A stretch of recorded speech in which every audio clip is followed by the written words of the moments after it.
beats us to the punch.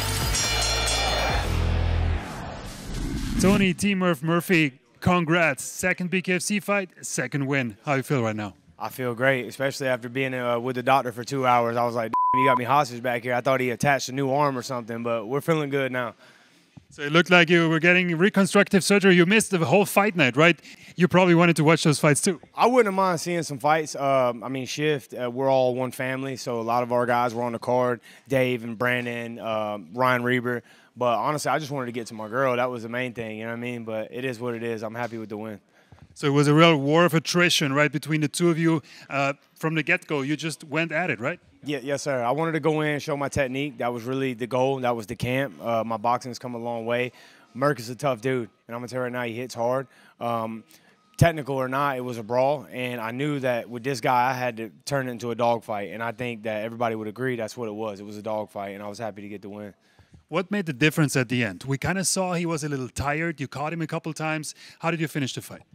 I started to see him fade a little bit, but I know that every time I came in, whether he was faded or not, he would still throw. So I had to be cautious of that. I clipped him with a good uppercut, and he turned his back on me. And when he turned his back, I just started throwing some heat up under his armpit, and they were connecting. And when I seen him drop, that's when I just knew, and I lost it. How different was this experience tonight compared to your first bare knuckle fight? This was like a street fight, and the first one was more kind of like a sparring match. You know what I mean? So that was the difference. What made you go for it? What made you, be drawn into this kind of fight?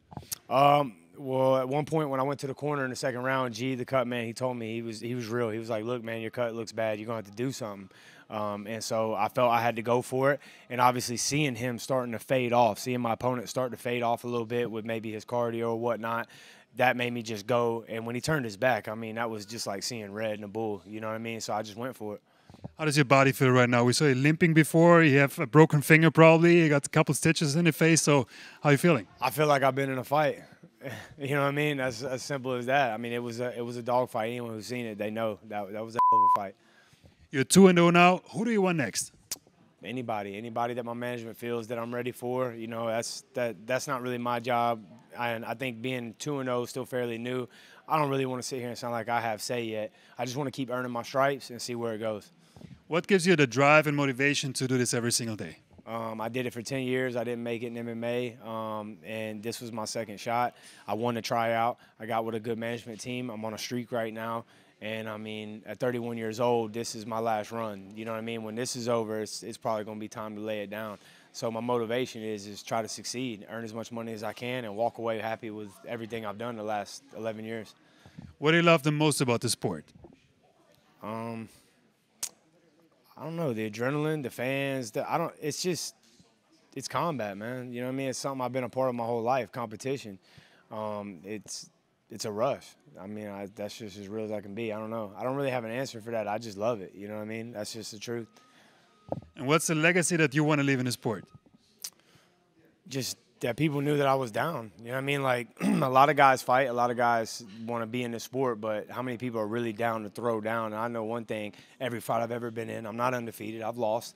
But every fight I've ever been in, when I walk away, you remember my name. Any family, friends, sponsors you want to thank? I just want to give a shout out to my girlfriend, Lex. I love her so much, and she really helped me a lot this camp, was behind me. My gym, Battle Zone Boxing, Coach Bo Hill, James Battle, Dual Brothers Management, my managers. I wouldn't even be here without them. I love them so much. That's Troy Watts and Rick Coleman. I'm Tony TMurph Murphy with Bare Knuckle News, and nobody beats us to the punch.